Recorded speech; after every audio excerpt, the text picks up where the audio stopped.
Okay, welcome back. I was a little concerned for a moment that I had messed up the recording, but it looks like I've got everything going again. Things were just hidden, so I've got everything back where I can see everything again. So I'm comfortable that I haven't lost anything. So welcome back again, whether you took a break or whether you followed through the break to hear the answers to the concept check. Welcome back, whichever way you went.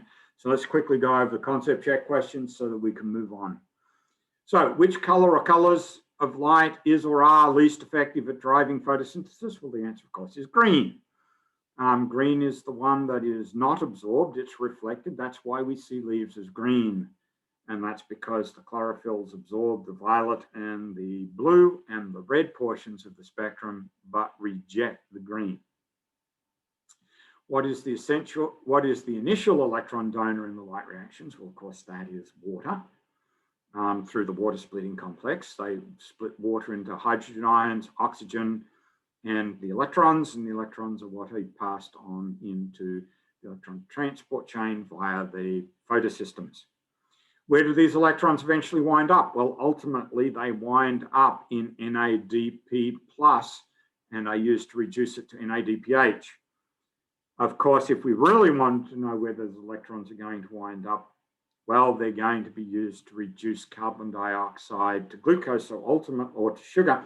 So ultimately, those electrons are going to wind up in sugar, whether it be glucose or some other sugar, as you will see shortly.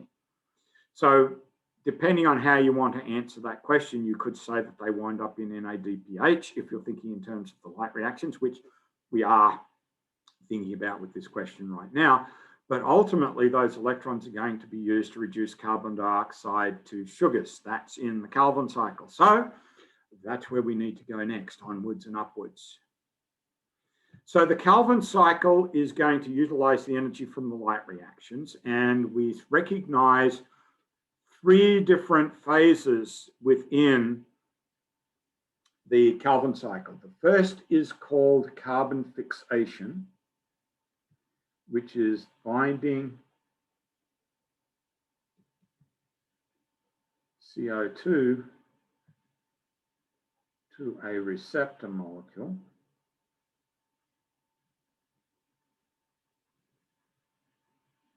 Which again sounds a little bit like the citric acid cycle, right? The acetyl group is bound to a 4-carbon receptor molecule as the initial step in the cycle.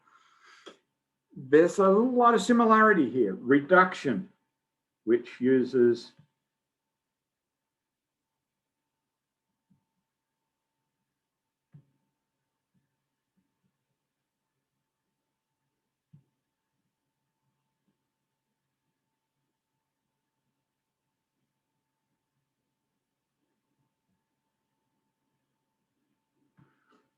I'm going to say receptor molecule here rather than acceptor. I know the book says acceptor, but I'm going to use receptor molecule.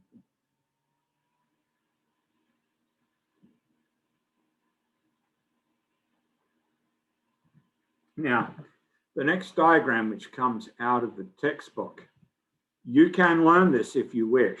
That's strictly up to you.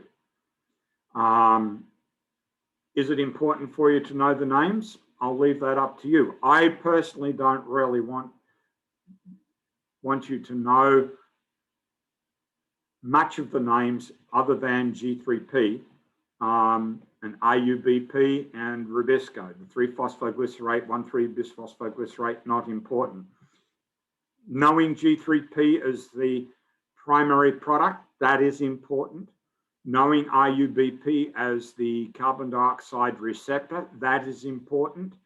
Knowing that the enzyme that's involved in binding the carbon dioxide to RUBP, that is incredibly important.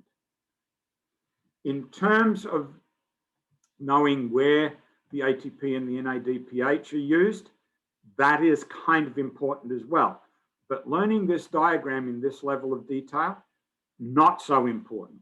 In fact, the diagram that I would prefer you to look at is this one, which allows you to look at photosynthesis as a math problem. I think I talk about carbon math. because that's really what it amounts to. When Melvin Calvin, the man who led the research group that eventually figured this all out, first sat down to figure it out. And by the way, he was using thin layer chromatography to identify all of the molecules. And the way he went about doing this was to use radioactive C14.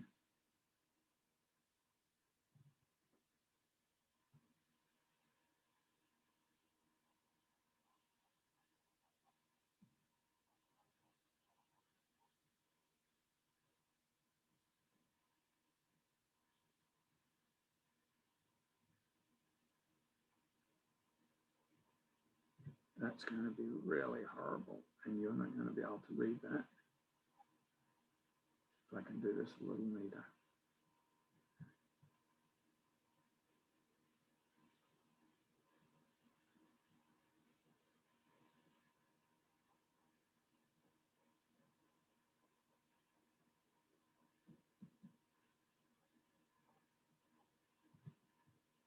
So when Calvin set out to figure this out, he was feeding plants carbon-14 containing CO2 and then tracking the path of the carbon dioxide through the process to try and figure out where the carbon dioxide was going and how it was being incorporated into organic molecules. And he very quickly discovered that a 3-carbon molecule was the first product that he could find that contained the radioactive carbon, and that's this 3-PGA, or 3-phosphoglyceraldehyde, if you want to know the name of it. So this is the first identifiable molecule that contained carbon-14. So consequently, this is often referred to as C3 photosynthesis.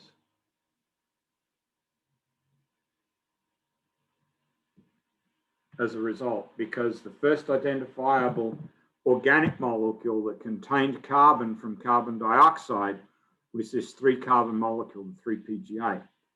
So Calvin, not unsurprisingly, reckoned that the carbon dioxide was being attached to a 2-carbon molecule. I mean, 2 + 1 = 3.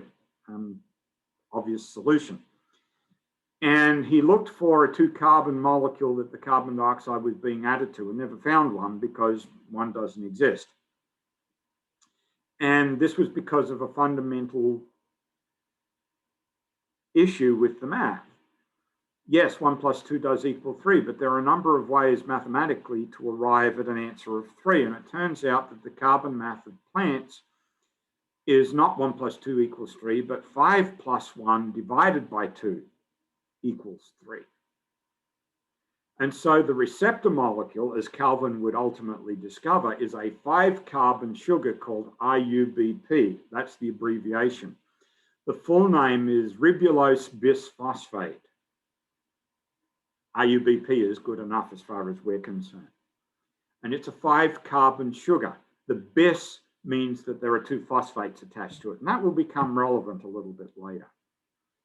So each carbon dioxide is attached to one of these IUBPs to give a 6-carbon molecule that is incredibly unstable. In fact, the only way that Calvin eventually was able to realize that that 6-carbon molecule even existed was to cool everything down to near freezing, which slowed the chemistry down to the point where this molecule stayed around just long enough to be identified. It's incredibly unstable. So as soon as the carbon dioxide is attached to the IUBP, the resulting 6-carbon molecule immediately splits into 2.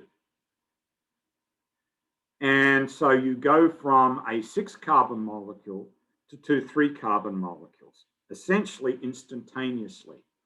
And each of those 3-carbon molecules are 3-PGA, which is the reason why Calvin was finding this as his first product containing carbon from carbon dioxide. Now, it gets a little bit more complicated than that, because one of the things that Calvin also started to recognize. Let me put it in the middle for the moment.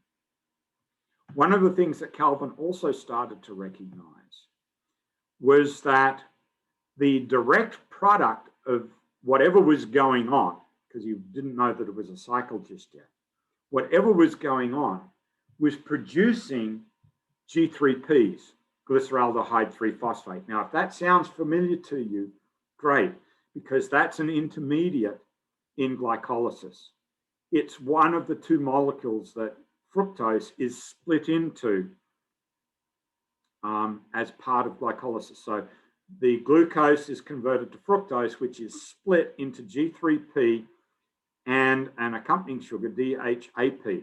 The DHAP then is converted to G3P, and those are then processed through the rest of glycolysis. So G3P is an important molecule.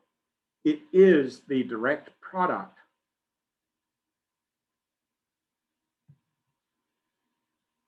of photosynthesis.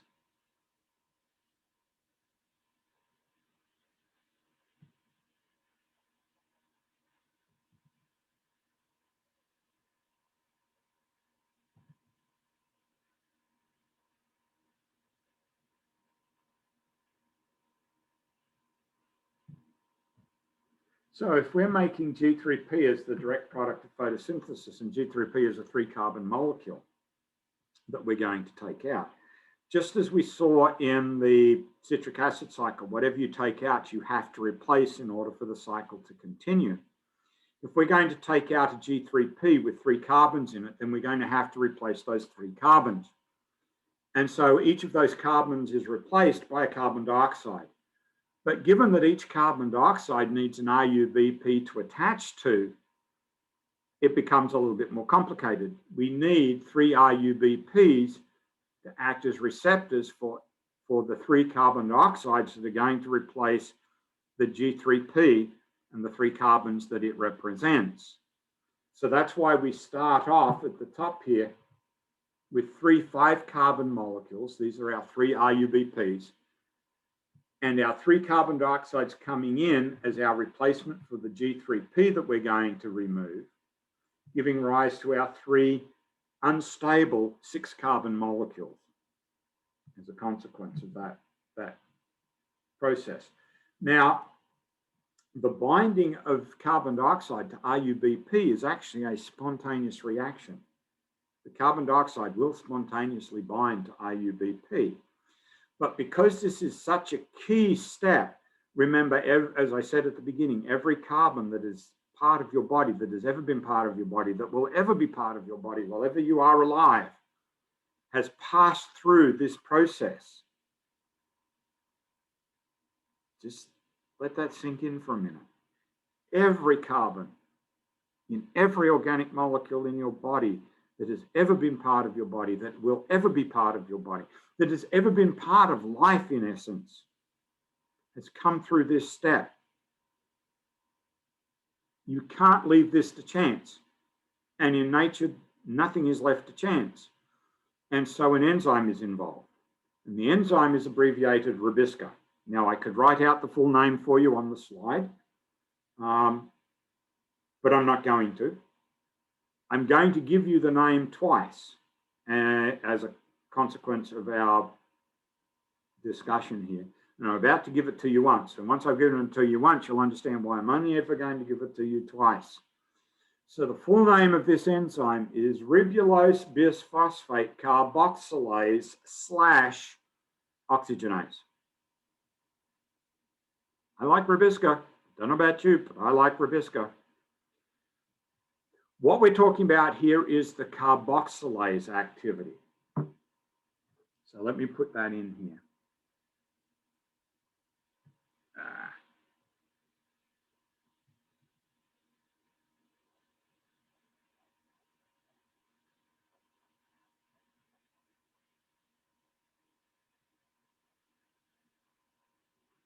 So a carboxylase binds carbon dioxide to something. In this case, it's binding carbon dioxide to RUBP. That gives us our 6-carbon intermediate, or unstable intermediate. So we've got 3 RUBPs, each containing 5 carbons. So there's 15 carbons in total. Now 3 carbon dioxides come in, get bound to each of the RUBPs. That's the fixation step, where the carbon dioxide is bound or incorporated into the intermediate. So that's the fixation step. So 15 plus 3 is 18. That's our 3 6-carbon molecules, 18 total carbons. Remember, each of those 6 carbon molecules, however, is incredibly unstable and immediately splits into 2 3-carbon molecules of 3 PGAs. So we've got 6 of those in total, 2 for each 6-carbon intermediate. We've still got 18 carbons in total. Then 2 chemical steps occur. One involves the use of an ATP. We transfer a second phosphate to each of the 3 PGAs. That gives us an intermediate molecule with 2 phosphates attached to it. Because we've got 6 of these 3-carbon molecules that we're processing, we need 6 ATPs. Then we use 6 NADPHs, or more precisely, the electrons in those NADPHs, to do the reduction of our intermediate to G3P. And we've got 6 G3Ps now, again, for a total of 18 carbons. Now we take out our G3P as the direct product of photosynthesis. We're taking out 3 carbons. That leaves behind 5 G3Ps. And perhaps I should put that here.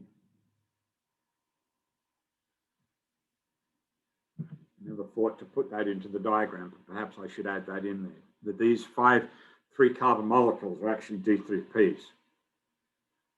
There's our 15 carbons that we started with in the RUBPs. However, these are not RUBPs. These are G3Ps.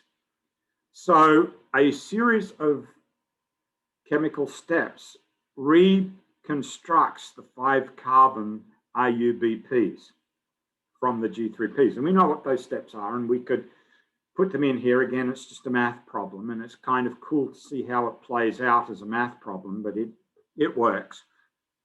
But in the end, we have 5-carbon molecules that only have a single phosphate. And the bis in RUBP, the B for bis, means 2 phosphates. So we need to add a second phosphate. Those all come from ATPs. So we need 3 extra ATPs to provide the phosphates to create the RUBP, the bisphosphate. That acts as the receptor at the beginning again. And so the cycle goes around. So for every G3P that we produce as a consequence of the cycle, we need to incorporate 3 carbon dioxides. So sometimes you'll see a question that says, so how many times does the cycle need to go around to make a glucose? And the answer is usually given 6 times. Well, the reality is a little bit more complicated, as you can see, because we don't incorporate a single carbon dioxide for every turn of the cycle. Because we're pulling out a G3P as the product of the cycle, we need to constantly put in 3 carbon dioxides to replace what we take out. So we can't think in terms of individual carbon dioxides going in, producing individual carbons coming out at the other end, because the carbons coming out as a G3P.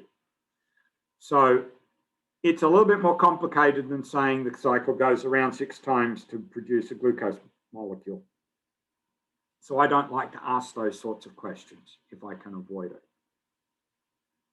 because I don't think those questions really make sense in terms of what the cycle is showing.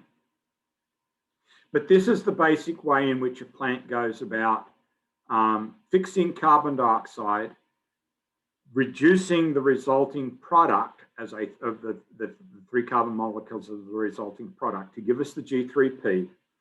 We then extract one of the G3Ps as the direct product of this process so that we can make whatever we need, glucose initially, but then sucrose or any other organic molecule, fats, proteins, carbohydrates, whatever you want to make, using G3P or glucose or sucrose or something as a sugar as a starting point. The remaining G3Ps are then rearranged back to the 5-carbon RUBPs. In the process, you have to burn through 3 extra ATPs.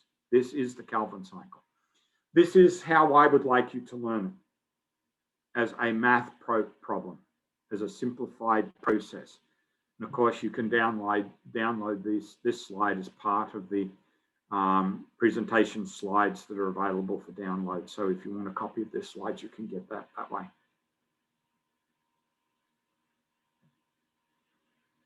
So there's the full name, well, almost the full name of the enzyme.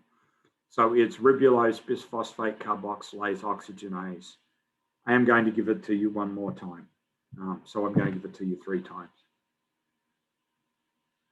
So I've talked about all of this. We can continue going on. So we can stop here for another break, and this will be a full break again. So I'll be stopping the recording after giving you the concept check question, and then come back and talk to you about the concept check question. So large numbers of NADPH and ATP are used in the Calvin cycle. What does this indicate about the value of glucose as an energy source? Let me stop the recording here, and I'll see you on the other side.